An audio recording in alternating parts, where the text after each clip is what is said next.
Ayo, what it do, YouTube? It's your boy Alvin Mike from L.T.A. And in today's video, we're going to be discussing the San Antonio Spurs. More than anything, we're going to be discussing why I believe the San Antonio Spurs may have just made themselves the strongest team out west due to this offseason and the moves they made.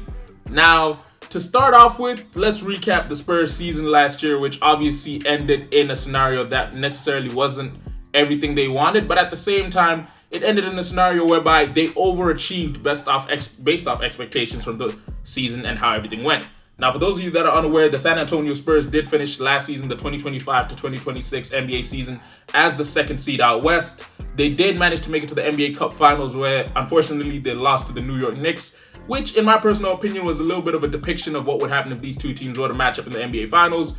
And then obviously they did manage to go on what was a bit of a run through the NBA playoffs, firstly knocking off none other than the Portland Trail Blazers within 5. This was highly suspected and highly touted for due to the fact that both teams are relatively young when you look at the average age of the teams. However, the Spurs' upside is that their superstars are more well developed. They have a higher capability and ability that they showcase than what the Portland Trail Blazers have. Because of the Portland Trail Blazers, it was a lot of Danny Advia trying his best. And obviously Donovan Clingan is someone who can play really well, but the limitation is his game centers around being by the rim and mainly rebounding, which when you pair him up, matched up against someone like Wembanyama, it's not fair for him just because Wemby does love to play a lot of the perimeter game when he's on the offensive side of the ball, in which case someone like Donovan Clingan is a bit out of his water, in which he then struggles because laterally not the quickest, not that great at being able to keep a man in front of him from distance. And then obviously Wemby's just quicker than him, shoots a lot better from deep, and obviously with the length causes problems for Clingan that Clingan can't manage. After that, they did obviously go into the Western Conference semifinals, where they matched up against none other than the Minnesota Timberwolves. This was a bit more of a toss-up. Everyone did suspect that the Timberwolves might have the ace due to the fact that the Timberwolves had just come off a series where they knocked off the third seed Denver Nuggets, led by Nikola Jokic. However, unfortunately for the Timberwolves, even though at a point the series was 2-2, they ended up suffering an issue with Anthony Edwards' leg injuries, just causing them more problem than they believed they could handle. And at the same time, just general no-shows in certain situations by the team, which obviously led to them losing within 6. After that, the Spurs faced off against their big rivals out west, which I'm not going to lie to you, the last time we saw a rivalry between the Spurs and the Thunder, well, we had Kevin Durant wearing a number 35 jersey back in OKC and Russell Westbrook being the point guard, whilst on the San Antonio side, we were watching Tony Parker, Manu Ginobili, and Tim Duncan. Now, I will say it wasn't that much of a rivalry as much as it was just a young upcoming team versus a veteran team that was basically on its way out. Whereas in this scenario, we're watching two young superstars go head-to-head in SGA versus Wembanyama, two guys who obviously were front runners when it came to chasing for the MVP. And as we know, none other than SGA managed to edge Wemby for this, so it was a bit of a showcase. Now, this series did go to 7, and I'm not going to lie to you, if you didn't watch Game 7, go rewatch it because it was amazing. But unfortunately for SGA and the Thunder, they did get outpowered, which made a lot of sense due to the fact that the Spurs are as well built as the Thunder are. It's just an issue of Chet Holmgren fears Wembanyama, which causes issues for the Thunder, which obviously they did address in the draft, but that's for another video. Now, the Spurs did make it to the finals, which no one had predicted them doing. I say no one, a few people might have, but large majority of NBA fans didn't see it happening. And unfortunately for them, they did lose to the New York Knicks.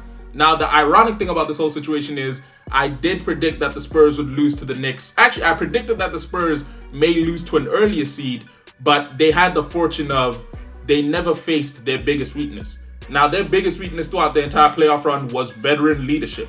And the reason I say that is if you watched a bunch of the games, especially during the Knicks series, the Knicks series exposed a lot of issues in regards of there's this anticipation that you really don't need veteran leadership on a team in order to win. But the Knicks series showcased it because if you notice, a lot of the issues that arose for the Spurs weren't the fact that they weren't able to match up with the Knicks pound for pound. It was just in really crucial situations, the Spurs players were making silly mistakes such as just silly turnovers from Wemby or silly fouls, or generally something as simple as closing out on a shooter and not covering OG Anunoby on the possible tip-in to win a game. Now, fortunately for the Spurs, they have managed to address this quite a little bit. Now, the first thing to point out here is during the offseason, the Spurs have made the first pivotal move of not allowing any departures within their roster, as during free agency, they have not lost anyone. And fortunately enough, they have managed to re-sign Harrison Barnes, who, despite the numbers showing that he isn't as much of an effect on the team as you would think he is, he does provide a key majority of the veteran leadership and ability of what the team can do.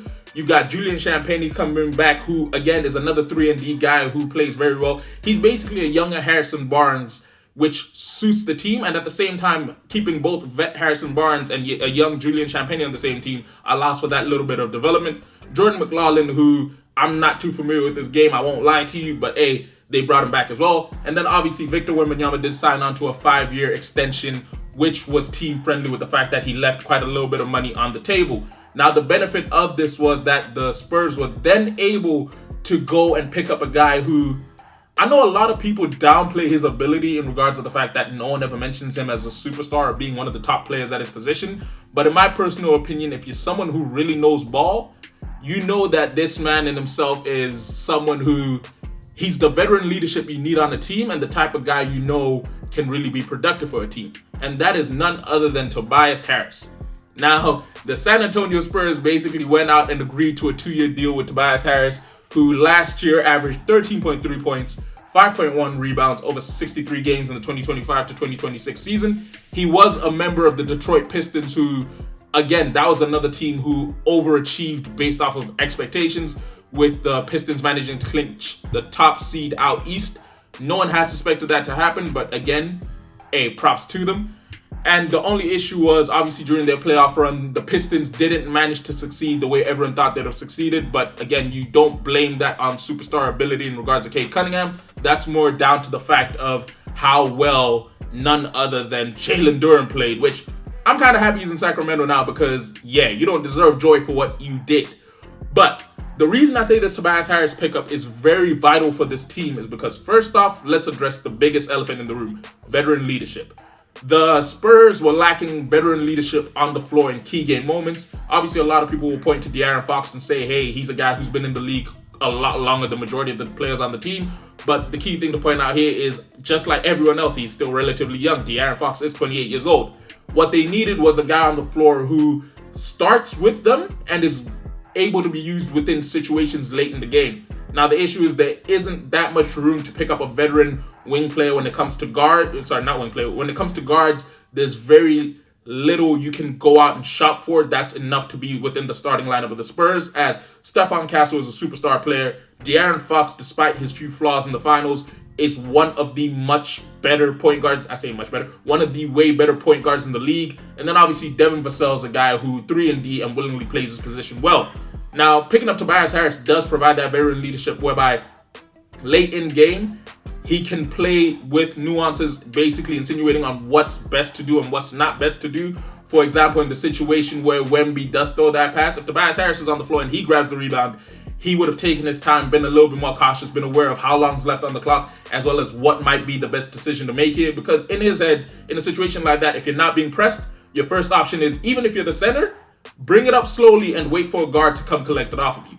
But that's the first thing. The second thing they do address is the fact that the Spurs loved a starting lineup that included Julian Champagnie and Wembanyama and Devin Vassell. Now, the issue with that lineup, in my personal opinion, was when you get to Wemby, you've got a regular size when it comes to playing the 5, and the fact that the guy is tall as crap. But then the issue is when you get someone like Julian Champagnie, yes, he's only he's like 2 centimeters shorter than Tobais Harris, but it's an issue of based off his play style and how he is on the floor, he plays considerably smaller than what you would need at the 4. He's more used to playing the 3 or the 2, in which case having him at your 4 made little to no sense, just because, yeah, it does allow a little bit more floor spacing when you look at how Wembanyama plays, but it means when you get into situations such as guarding in the post or generally rebounding, it's something that you can mechanically tell him, hey, go out there, we need you to rebound, we need you to defend on the interior, but it's one of those things whereby those aren't first nature for him. First nature for him is guarding the perimeter, knocking down threes, and just playing around the perimeter. Whereas when you've got someone like Tobais Harris, he naturally plays the 3/4, with majority of the times playing the 4 for teams, just because he provides you reasonable length with his height and frame. He's reasonably sized when it comes to weight. And when it comes to his play style on the offensive side of the glass, he does play more on the perimeter. But when it comes to playing on the defensive side of the ball, he is used to playing within the post, as well as generally having been forced to get out on the perimeter. So, again, in my personal opinion, this pickup is highly beneficial. Firstly, the Spurs don't lose anything, which means when it comes to maintaining team chemistry, they get to push forward with everything they had before. But secondly, they pick up a guy who is used to playing the 4, in which case they don't find themselves in those awkward situations whereby, I'll continually point to this, you have OG Anunoby flying alone for a rebound. In that situation, Tobais Harris would have been aware and known what to do. Whereas when you got someone like Julian, it sounds like I'm dragging Julian as though it was his fault. It was a whole team effort fault whereby the only guy who knows what to do in those sorts of situations when it comes to someone flying at the rim is a vet. Whereas for Wemby, as you saw, he was out of the perimeter basically helping contest the Brunson 3 to stop that. When in reality, it's a thing of you got to trust somebody else to guard that and tell your biggest man to be down on the block, basically waiting on the rebound in case it goes. And yeah, having a vet like Tobais Harris will allow for that because, again, he knows how to play within the interior as well as out externally at the perimeter. And in situations whereby your offense isn't working or you don't know what to do, you're struggling to get a bucket, having someone like Tobais Harris on the floor is always pivotal because not only can he go one-on-one, but based off of just many years within the league, he can help the team find an open shot that is beneficial for them. Now, you let me know, in your personal opinion, do you think the San Antonio Spurs are the number 1 team out west? Because some of you may still think it's the Thunder, or some of you may still think that, hey, it's a bunch of other teams. Do you think LeBron left the West because he knew the Spurs were picking up Tobais Harris, and in which case it was going to be another situation whereby he was going to have to really fight his way out west? And then if you enjoyed today's video and you want to see more content like this, do me a favor, go ahead and hit that like button. We are trying to get to 300 subscribers. And obviously, if you're new to the channel and you haven't done so yet, we are 6 subscribers away from 300. Hit that subscribe button. Turn post notifications on. It is completely free. But yeah, it's been your boy Alvin Mike from L.T.A. I'll catch you in a bit. Deuces.